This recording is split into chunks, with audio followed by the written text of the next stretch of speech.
Here's a very detailed prediction for the events and scenario of the 6th episode of the 2nd season of The Last of Us, based on the developments of previous episodes and the events of the original game, The Last of Us Part 2. This episode is likely to be Ellie's birthday, inspired by the museum scene in the game, one of the most poignant moments in the story. Episode title: Scars. Expected episode length: 55 minutes. Main focus: flashback to Ellie's birthday with Joel, the development of her relationship with Dina, and her preparation for confronting Abby. Scene 1. Episode opening: post-murder shock 3 minutes. Location: in the woods near Seattle. Characters: Ellie, Dina. Ellie sits silently by the body of one of the WLF soldiers she killed in the previous episode. Dina calmly approaches her and tries to comfort her, but Ellie remains petrified, disturbed by the escalating violence. The image cuts to a close-up of Ellie's face as she whispers, "I can't forget the sound of his voice pleading for mercy." Scene 2. Timeline: birthday flashback 12 minutes. Location: Jackson, about a year ago. Characters: Joel, Ellie. Ellie wakes up in her Jackson home to a note from Joel. "Put on your best boots and close your eyes." The camera pans to them as they walk through the woods. Joel jokes, "I think a birthday needs something other than a cassette tape." They arrive at an abandoned dinosaur museum. Ellie bursts into joy and begins playing with the figures. She rides on a T-Rex statue. She reads educational panels in a sarcastic voice. She jumps on top of a giant skeleton and shouts, "I'm a troubled teenage dinosaur." Scene 3. Joel's surprise inside the museum, 7 minutes. Joel takes Ellie to the second part of the museum, the space section. He brings out a gift for her, a real astronaut helmet and a cassette tape with the sound of a space shuttle launch.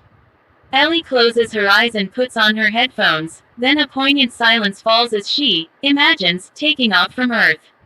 A close-up of her smiling face, then tears well up in her eyes. A moment later, "I wanted to fly, not just escape." Scene 4. Back to the present: Ellie and Dina at camp, 6 minutes. Ellie wakes up from the memory, fighting back tears. Dina holds her hand and asks, "He loved you so much, didn't he?" Ellie replies, her voice broken, "And I was mad at him, before he died." They agree to move together toward the WLF base in Seattle where Abby is believed to be hiding. Scene 5. A Seraphite ambush, 10 minutes.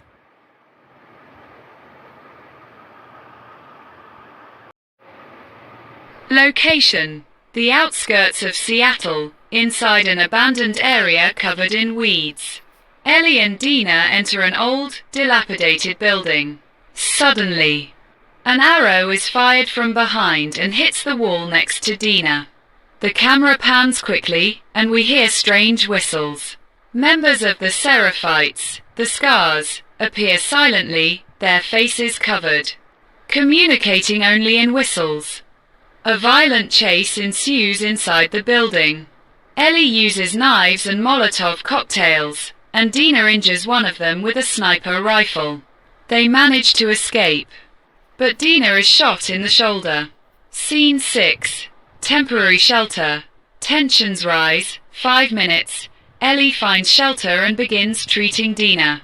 During treatment, Ellie whispers, "If anything happens to you, I'll never forgive myself." Dina responds, "And if you continue this way, you could lose even more." Ellie falls silent and looks away. Rain is heard in the background. Scene 7. Episode end. Based on a cliffhanger. 5 minutes. Location: exterior. Night. Abby appears for the first time since the first episode, at a small camp in the woods. She receives a report from a WLF operative. "We have reports that a girl fitting Ellie's profile has been seen near our western camp." Abby grabs her rifle and says, "If it's her, then I have to finish what I started." Final shot. Abby's face is angry, then cut to black.